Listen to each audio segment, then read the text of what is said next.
Ako si Mario, 22 anyos, isang motorcycle rider. High school lang natapos kaya ito, nagsusumikap para sa pangarap. Araw-araw, motor at kalsada ang kasama ko. Mainit, maulan, traffic. Ayos lang, basta makauwi nang may mauuwi. Sabi nga ni nanay, Anak, magpahinga ka naman. pero paano? Minsan iniisip ko, hanggang kailan ganito? Pero tuwing nakikita kong nakakatulong ako sa magulang ko, pakiramdam ko, sulit lahat ng pagod. Ang oras parang kalsadang walang humpay, kailangan mong habulin. Pero paano kaya kung oras ang humahabol sa'yo?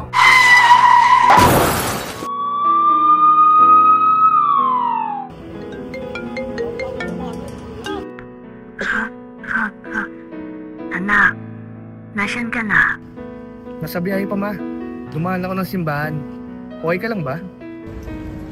Oo, galing ako kay Doc. Makakadalawang birthday pa raw ako. Huwag kang magbiro ng ganyan, ma. Sisipagan ko pa para gumaling ka na. O siya, umapoy ka mamaya. Papunta mga pinsan mo. Oo, ma. Didiskarte lang ako ng mga regalo sa'yo. Naku, huwag ka na magkabala. Basta umapoy ka. Ingat, anak. Sige po. Happy birthday, ma.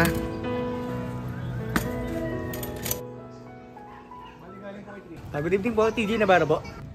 Ang bawat kaskas ng gulong, parang tibok ng puso ko. Hindi pwedeng huminto dahil bawat delivery may kapalit na reseta. Bawat biyahe may kasamang dasal na sana gumaling si nanay. Oo, pagod ako. Pero wala yon kumpara sa sakit na nararamdaman niya. Kung kaya kong akuin ng lahat ng hirap, gagawin ko. Basta siya, huwag na siyang masaktan.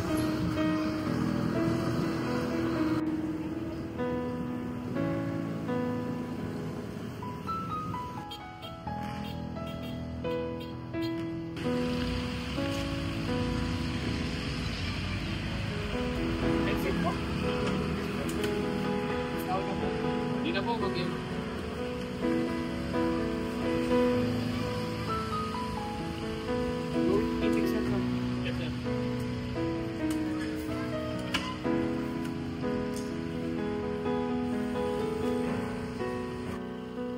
Ang hirap ng buhay ngayon, no? Kahit anong sipag mo, kulang pa rin. Oo nga po eh. Kailangan mong sumabay kahit alam mong pagod ka na. Nag-aaral ka pa ba? Hindi na po. Hanggang high school lang. Kailangan kong kumayod agad eh. Kailangan ng pambili ng gamot. Ah, kaya pala. Mahirap nga yan. Pero alam mo, ang pera, pwedeng kitain. Pero ang oras, kapag naubos na, hindi mo na may babalik. Oras? Yan ang pinakakinakatakutan ko. Na baka isang araw, maubusan kami ng oras. Na habang nagmamadali ako sa kalsada, unti-unti namang nauubos ang oras niya. Paano kung dumating ang sandali na kahit gaano ako kabilis, hindi ko na maabutan?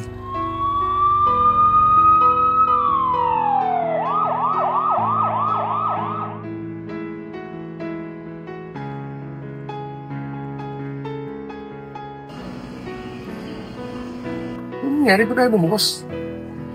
Wala, paano to? Bahala na, tatanong ko na nga lang.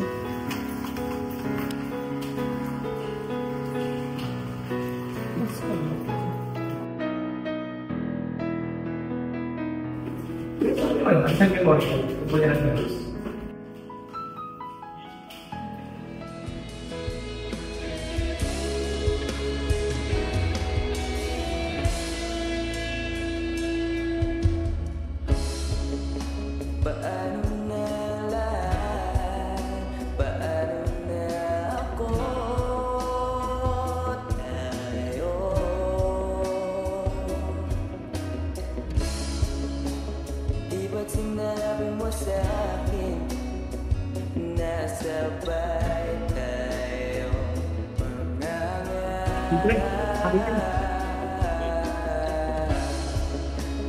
Bakit bigla akong lumisan nang hindi malam? Ma?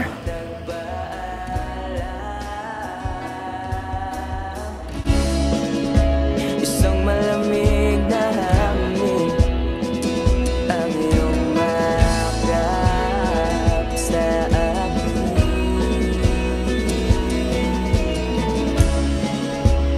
Parang isang paywating nang mapapaalam ka na.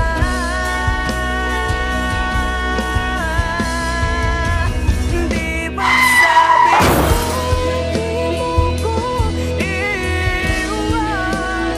Di pa ba biyak na ako'y mag-isa? Di ba't sabi mo sabay tayo tatanda? Bakit bigla ka na lang nandyan sa kabilang buhay?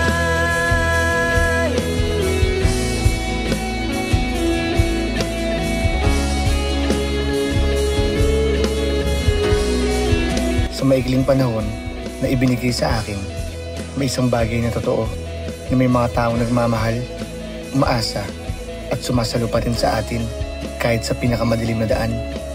Hindi natin kontrolado kung hanggang kailan tayo.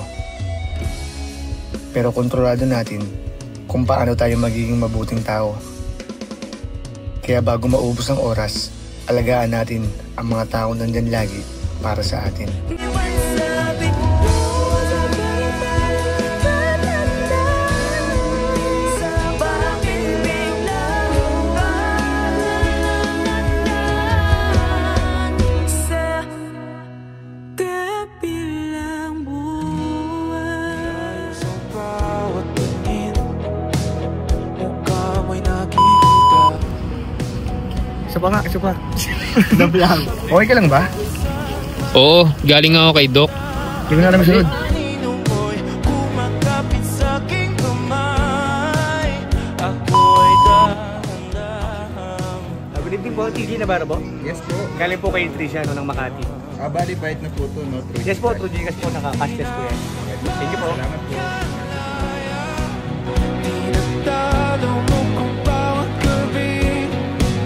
Wala akong nakikita. Hapos mo'y ramdam pa rin sa dilim. Hindi na nanaginip.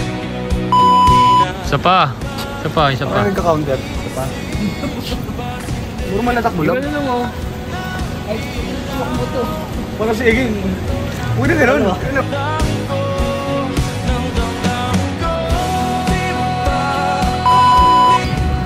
Opo ma, happy birthday. Cut.